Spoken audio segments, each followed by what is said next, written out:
Hello friends, चलिए आज की क्लास शुरू करते हैं। आज हमारी इकोनॉमिक्स की सेकंड क्लास है। आज हम क्या देखेंगे? बेरोजगारी देखेंगे। बेरोजगारी के मापने के जितने उपाय होते हैं वो देखेंगे, किस किस तरीके से मापी जाती है, और भी इससे संबंधित जितनी भी अवधारणाएं हैं रोजगार से संबंधित सब कुछ देखेंगे। ठीक है, तो सबसे पहले समझो बेरोजगारी होती क्या है। मैं क्या बोला, ये वाला पोर्शन है आपको देखने के लिए। मैंने यहाँ पे आपको देखना है, एक बार जो यहाँ समझाया जाए उसको समझ लो, ध्यान से सुन लिया करो, जरूरत पड़े बार बार सुनो। यहां से जो समझ बनेगी इसको पढ़ने की जरूरत ही नहीं पड़ेगी।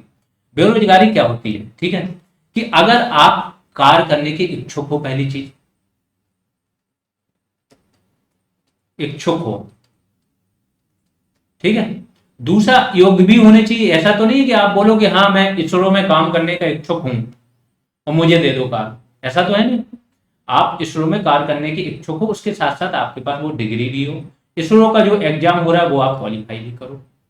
ठीक सेम ऐसा है कि कार्य करने के इच्छुक हो एवं उतनी योग्यता भी रखते हो, फिर अगर आपको कार्य ना मिले, कार्य ना मिले, तो इसको क्या बोलते हैं? बेरोजगार। आ गया समझ में? कि वह स्थिति होती है जिसमें एक व्यक्ति, हाँ एक चीज और है कि प्रचलित वेतनमान पर, जो वेतनमान चल रहा है मार्केट में, उस पे कार्य करने के योग्य एवं इच्छुक होने चाहिए। ऐसा नहीं है कि नहीं मैं कार्य करने का योग्य एवं इच्छुक तो हूं, लेकिन अगर सैलरी कहीं पे 40,000 मिलनी चाहिए, आप मांग रहे हो 2 लाख मिलेगी तभी हम योग्य एवं इच्छुक हैं, और आपको 40 वाली तो मिल रही लेकिन आप कर नहीं रहे हो, फिर बोल रहे हम बेरोजगार हैं, तो ये नहीं माना जाएगा। तो जिसमें एक व्यक्ति प्रचलित वेतन दर पर कार्य करने का योग्य भी हो, इच्छुक भी हो, और उसे रोजगार ना मिले, तो क्या कहलाता है? बेरोजगार। इसको श्रम शक्ति सहभागिता दर के संदर्भ में मापते हैं। ठीक है, लेबर फोर्स पार्टिसिपेशन रेशियो। तो जो बेरोजगारी दर होती है ना, उसको पूरी जनसंख्या से नहीं मापते हैं कि हमारे देश में 140 करोड़ हैं तो हम मान लें कि नहीं, बेरोजगारी दर जितने लोग रोजगार में हैं, जितने बेरोजगार हैं, उनको 140 करोड़ से क्या डिवाइड कर दो फिर दर बता दें। नहीं, ऐसा नहीं होता। उसको हम देखेंगे कि श्रम शक्ति में कितने लोग शामिल हैं, कितने ऐसे लोग हैं जो कार्य कर सकते हैं, फिर उन लोगों को कार ना मिले तो उसके अनुसार हम दर निकालते हैं। तो क्या होती है? श्रम शक्ति सहभागिता दर, labour force participation ratio, LFPR ratio बोलते हैं। अंग्रेजी जरूर पढ़ते जाना मैन मैन शब्दों की। इसमें टोटल श्रम शक्ति अपॉन कुल जनसंख्या, ये हो गया labour force participation ratio. Shram Shakti निकालने के लिए क्या निकालते हैं आप? जनसंख्या से डिवाइड करते हैं, लेकिन जब आप बेरोजगारी दर निकालते हैं तो आप श्रम शक्ति के संदर्भ में निकालते हैं, इंटू 100। अब श्रम शक्ति क्या होती है? इसमें उन व्यक्तियों को शामिल किया जाता है जिसमें, जिनकी जो क्या है ना उम्र, जिनकी, जिसमें नहीं है यहाँ पे, जिनकी उम्र कार्यशील हो, यानी कि कार्य करने की उम्र में हो। वो लोग 16 से इंडिया में माना जाता है कि 15 साल के ऊपर का हो, 15 ईयर्स के ऊपर का। अब हो गया, पहले 18 साल था, अभी भी कहीं कहीं 18 वर्ष भी दिया रहता है, कहीं 18 से 59 दिया रहता है। ठीक है, इसमें कंफ्यूज मत होना, बट मैक्सिमम डॉक्यूमेंट जो है वहां पे आप 16 से 64 वर्ष हो गया। ठीक, तो इस उम्र के आप हो, 16 से 64 वर्ष के, और योग्य एवं इच्छुक हो, तो आपको किसमें ले लेंगे? श्रम शक्ति में। अब उस श्रम शक्ति में शामिल होने के बाद अगर आपको रोजगार ना मिले तो क्या होता है? मान लेते हैं इतनी बेरोजगारी दर। जो बेरोजगारी के आंकड़े हैं वो कौन निकालता है? National sample survey office, national sample survey office, इसका फुल फॉर्म नोट कर लेना। अब इसको क्या है, पहले CSO जो आपका राष्ट्रीय आय निकालता है ना, GDP GNP है ना, NNP, तो वो निकालता था पहले CSO, सेंट्रल स्टेटिस्टिकल ऑफिस। और ये बेरोजगारी के, निर्धनता के, ये कौन आंकड़े निकालता है? NSS। अब इन दोनों को मर्ज कर दिया गवर्नमेंट ने, और नेशनल सैंपल ऑफिस, नहीं नेशनल स्टेटिस्टिकल ऑफिस, स्टेटिस्टिकल। इसमें क्या होता है? स्टेटिस्टिक्स क्या होती है? बहुत सारा डेटा होता है, उसका माइनिंग करके उस पर पहुंचते हैं। तो ये ऑफिस इन दोनों को मर्ज कर दिया, लेकिन अभी भी अगर पूछा जाए कि राष्ट्रीय आय GDP कौन निकालता है तो CSO होगा ऑप्शन, तो वो लगाना है, और बेरोजगारी दर के लिए हो तो NSSO लगाना है। ये कार्यालय बेरोजगारी के आंकड़े जारी करता है। अब बेरोजगारी के प्रकार देख लेते हैं। पहली है प्रच्छन्न बेरोजगारी। ये कौन सी होती है? इसको बोलते हैं छुपी हुई बेरोजगारी। मतलब बेरोजगारी होती है बट दिखती नहीं। कैसे? मैं बताता हूँ। जैसे किसी घर में, कोई घर है, उसके पास केवल 1 बीघा जमीन है, मेंबर उसमें 8 हैं, तो आप सबसे पूछोगे, सब बोलेंगे क्या करते हो? खेती करते जबकि वहां पे खेत में काम करने के लिए सिर्फ 2 व्यक्तियों की जरूरत है, तो 6 व्यक्ति क्या है, उनकी जरूरत तो नहीं है, फिर भी वो उसमें लगे हुए हैं। ये हो गई छुपी हुई, कि बेरोजगारी तो है बट वो छुप गई। तो ये बेरोजगारी क्या होती है, जहां पे वह स्थिति जिसमें किसी कार्य में आवश्यकता से अधिक श्रमिक कार्य कर रहे होते हैं। अधिकतर ये कहाँ है, कृषि क्षेत्र में पाई जाती है भारत के, और सामान्यतः अल्प विकसित देशों में होती है। अल्प विकसित और विकासशील देश, इंडिया में भी है ये, ठीक है। दूसरी बेरोजगारी दर, खुली बेरोजगारी दर।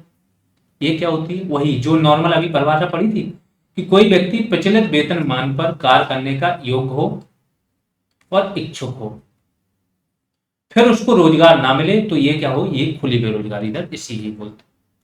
तीसरी है ढांचागत बेरोजगारी। जहां पे ढांचा की बात हो ना, वहां समझो अर्थव्यवस्था के ढांचे की बात हो। अर्थव्यवस्था ढांचा क्या, शिक्षा भी होती है उसमें, स्वास्थ्य भी होता है, स्किल भी होती है, लोगों के पास स्किल ही नहीं है, इसके आधारभूत ढांचा होता है। तो ये सब सारी चीजें, इसकी वजह से बेरोजगारी उत्पन्न होती है। पूंजी का अभाव है, पूंजी ही नहीं है देश में, उद्योग कहाँ से लगेंगे, है ना। टेक्नोलॉजी का अभाव है, ये भी अर्थव्यवस्था की ही कमी है। तो ये ढांचागत कमियों की वजह से जो बेरोजगारी हो, उसे क्या बोलते हैं, ढांचागत बेरोजगारी। एक होती है मौसमी बेरोजगारी। मौसम के अनुसार, सपोज करो किसान हुआ, फसल उगाते हो, तो फसल की 2 ही, रबी खरीफ ही मैक्सिमम लोग करते हैं, कहीं कहीं 3 होते हैं। इसके बीच का जो गैप होता है उसमें क्या कोई काम नहीं होता है, तो आप क्या बेरोजगार हो गए, मौसम के अनुसार बेरोजगार हो। और भी कई सारे उद्योग ऐसे होते हैं जो मौसम के अनुसार, जैसे निर्माण उद्योग है, तो बरसात के टाइम पे वो कमजोर हो जाता है, उसमें बहुत ज्यादा निर्माण कार्य नहीं होते, तो मौसम के अनुसार यहाँ पे भी बेरोजगार। तो ये फसली तथा बेफसली मौसम के बीच समय आदमी बेरोजगार, ये एक एग्जाम्पल दे दिया। अगला है चक्रीय बेरोजगारी। ये ध्यान रखो, दुनिया भर की जितनी भी अर्थव्यवस्थाएं हैं, उनमें एक चक्र सा चलता है। कभी बहुत ज्यादा उछाल आता है, फिर धीमे धीमे वो, जब बहुत ज्यादा उछाल आएगा, धीमे धीमे डिक्लाइन भी करती हैं, ठीक है, नीचे जाती हैं, उनकी विकास दर निम्न भी होती है। ये बराबर चलता रहता है, 4-5 साल में ये हल्का फुल्का चक्र आता रहता है। बहुत ऊपर गए, 5-10 साल में फिर नीचे जाएंगे, तो ऐसे चलता है। इसकी वजह से भी बेरोजगारी उत्पन्न होती है, क्योंकि फैक्ट्रियां जब बंद होंगी, जब अर्थव्यवस्था नीचे जाएगी, तो उत्पादन कम होगा, फैक्ट्री बंद होगी, लोगों की आय कम होगी, खरीदने की क्षमता घटेगी, तो क्या होंगे, और ज्यादा फैक्ट्रियां बंद होंगी। इस तरीके से चलता रहता है। अगला होता है घर्षणात्मक बेरोजगारी। घर्षण है यहाँ पे, ठीक है, फ्रिक्शन।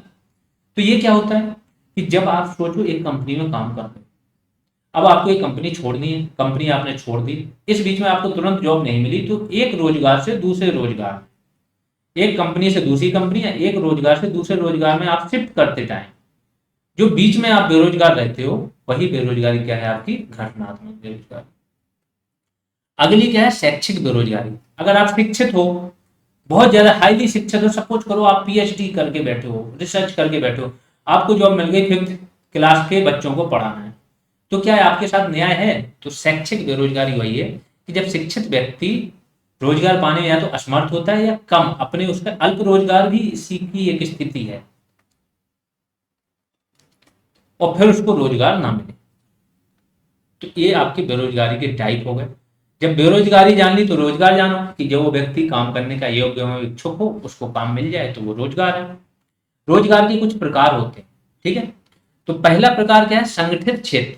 इसका रोजगार, संगठित क्षेत्र समझ लो क्या होता है। संगठित क्षेत्र वो क्षेत्र होता है जहां पर कंपनियां, फर्में रजिस्टर्ड होती हैं, सरकार के नियमों का पालन करती है, अपना वो एक खाता होता है ना, लेबर अधिकारी होता है, जो आपको पता होना चाहिए कि लेबर ऑफिसर होता है, अपना सुनियोजित खाता रखती हैं, मेंटेन करती है, सारी शर्तें मेंटेन करती हैं, तो वो क्या हो गई आपकी, संगठित क्षेत्र हो गया। और सरकार द्वारा नियंत्रित होता है, उसमें सरकार बोल देती है 50 से ज्यादा कर्मचारी हो तो ऐसा करना जरूरी है, 10-100 से ज्यादा हो तो यहाँ पे इनको फॉलो करना पड़ता है। और बहुत सारी इंडिया में कंपनियां वो चलती हैं जिनका कहीं रजिस्ट्रेशन नहीं है, चल रहे, ठीक है, छोटे छोटे उद्योग ऐसे ही चल रहे हैं, क्योंकि उतने बड़े तो है नहीं कि वो सारी चीजें कर पाए। तो वो हो गया आपका असंगठित क्षेत्र। फिर औपचारिक रोजगार होता है एक। औपचारिक रोजगार क्या होता है, औपचारिक रोजगार वो होता है कि रोजगार संबंधी आपको सारी सुविधाएं मिले, बीमा भी मिले, पेंशन भी मिले, जॉब आपकी परमानेंट हो, बिना जो नियम है सरकार के, केवल उन्हीं नियमों का पालन करके ही हटाया जा सके, ऐसा नहीं कि जब मन हो गया तब हटाओ, नोटिस पीरियड देके, पीएफ हो, ये सारी सुविधाएं जो रोजगार की हैं आपको मिले, तो माना जाता है कि आपको औपचारिक रोजगार मिला है। अनौपचारिक रोजगार, जब ये सुविधाएं नहीं मिले तो अनौपचारिक रोजगार। एक अनुबंधित रोजगार होता है, सबको पता है, वो कॉन्ट्रैक्ट। तो कॉन्ट्रैक्ट रोजगार क्या होता है? कॉन्ट्रैक्ट जॉब सबको पता है कि इसमें क्या होता है, कॉन्ट्रैक्ट बनता है, उसमें भी कोई फिक्स नहीं होता है, मतलब ये आपका परमानेंट रोजगार नहीं, एक टाइम के लिए बनेगा, सेवा शर्तें कम होती हैं, वेतन भी कम होती है, समयावधि भी कम होती है, और बीमा पेंशन वगैरह नहीं मिलते हैं, तो अस्थायी रोजगार है।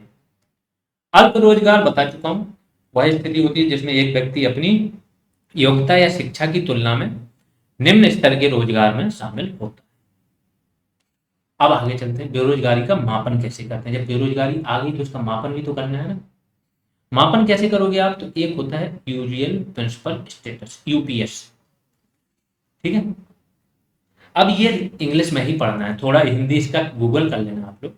सामान्य स्थिति पे होता है रोजगार, ठीक है, या सामान्य स्थिति पे बेरोजगारी दर, तो प्रधान स्थिति पे तो देख लेना, मेनली इंग्लिश में ही पूछा जाता है। तो यूजुअल प्रिंसिपल स्टेटस में क्या होता है कि अगर कोई व्यक्ति 365 दिन होते हैं, इसके आधे समय में मतलब 182 प्लस दिन में काम करने का योग्य एवं इच्छुक, काम करना चाह रहा, तब उसको इस स्थिति में शामिल करते हैं, और इसके अधिकांश समय में इसको रोजगार मिल जाए। वो काम इतने से ज्यादा, सपोज करो कोई आदमी एक मंथ ही काम करना चाह रहा, और फिर उसको क्या है, उतना ही रोजगार मिल गया, तो वो इसमें शामिल नहीं किया, वो इससे ज्यादा दिन तक काम करने का उसकी ख्वाहिश हो और उसको रोजगार मिले।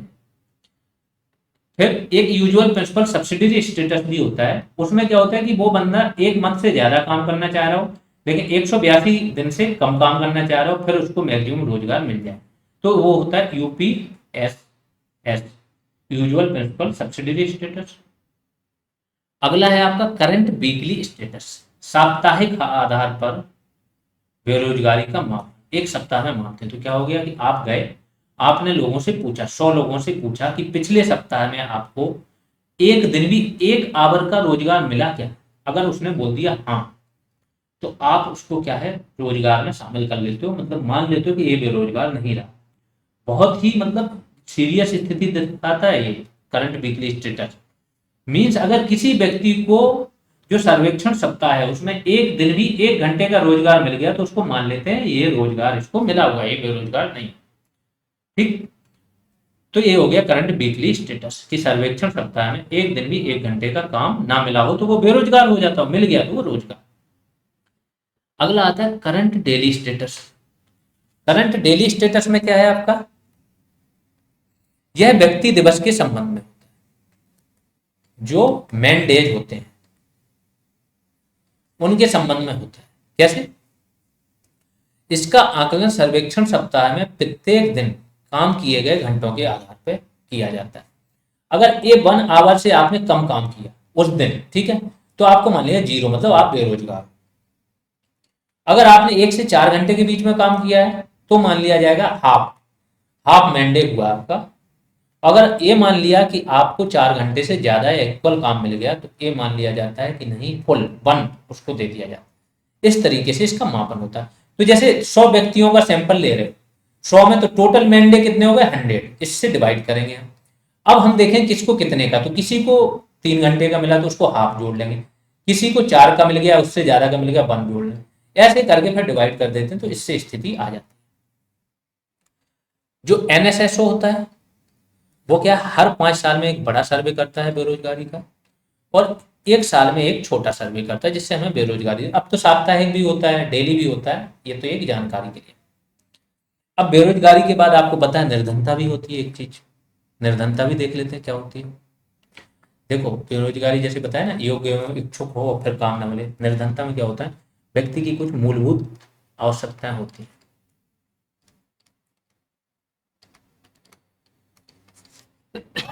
जैसे बोला जाता है रोटी कपड़ा मकान, मूलभूत आवश्यकता होती हैं। तो पहले तो हम ये मानते थे व्यक्तियों को खाना कम से कम मिल जाए, तो उसको मान लेते थे कि ये पॉवर्टी लाइन से ऊपर है, जितना उसके परिवार को चाहिए। एक व्यक्ति को चाहिए कि खाने पे इसको इतनी कैलोरी चाहिए, तो 2400 कैलोरी एक बार निर्धारित की गई, तो उतनी के जो खर्च आएगा गांव में वो देख ली, और शहरों में मान लिया कि 2100 कैलोरी चाहिए।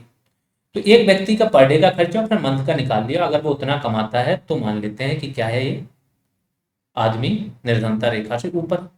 फिर आप धीमे धीमे क्या हो गया, खाने के साथ साथ कुछ और चीजें हो गई, जिसमें कपड़ा भी हो गया और भी छोटी मोटी बुनियादी चीजें, अब ये शामिल कर। तो अगर ये आदमी के पास नहीं है, मूलभूत आवश्यकताओं की पूर्ति करने में व्यक्ति असमर्थ है, तो उसको मानते हैं निर्धन है। तो वह स्थिति जिसमें एक व्यक्ति अपनी मूलभूत आवश्यकताओं की पूर्ति करने में असमर्थ हो, तो इसे क्या बोलते हैं? निर्धन बोलते हैं। ठीक है, निर्धनता बोलते हैं। अगर आप देखोगे तो जो अपना सस्टेनेबल डेवलपमेंट गोल है, उसमें जो फर्स्ट है आपका SDG 1, वो आपका निर्धनता ही है। तो अब इसका आकलन क्यों? निर्धनता रेखा का अगर आप मापन करते हो तो इसके मापन की जरूरत क्यों पड़ती है? आर्थिक विकास और पिछड़ेपन का आकलन करना पड़ता है, पहली चीज। जो विकासात्मक कार्य चल रहे हैं उनकी संरचना का पता चले कि हाँ सही कार्य कर रहे हैं कि नहीं, और इनका जो लाभ जा रहा है वो सब लोगों तक पहुंच रहा है कि नहीं। अगर आप इतना पैसा खर्च कर रहे हो तो व्यक्तियों तक उनका लाभ पहुंच रहा है कि नहीं। तो इसका इसलिए ये निर्धनता रेखा का मापन करना जरूरी होता है। दो टाइप की निर्धनता होती है, एक निरपेक्ष निर्धनता, एक आपकी क्या होती है? सापेक्षिक निर्धनता। निरपेक्ष निर्धनता क्या होती है?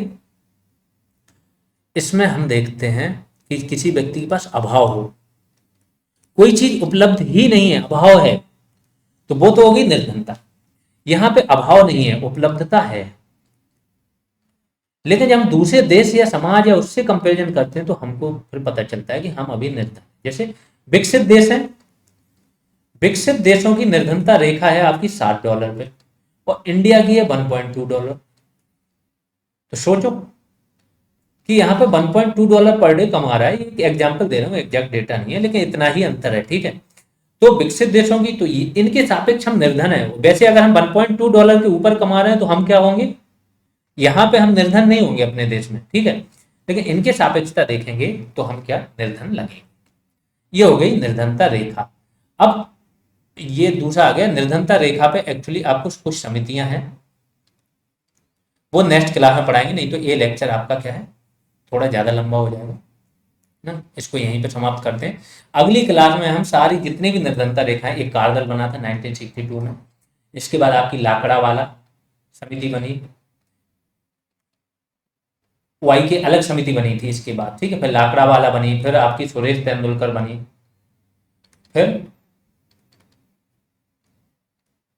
सी रंगराजन बनी। सब पे कितने निर्धनता रेखा को किस तरीके से मापा और क्या वेटेज दिया क्या नहीं, हर एक चीज पे बात करेंगे। ठीक है।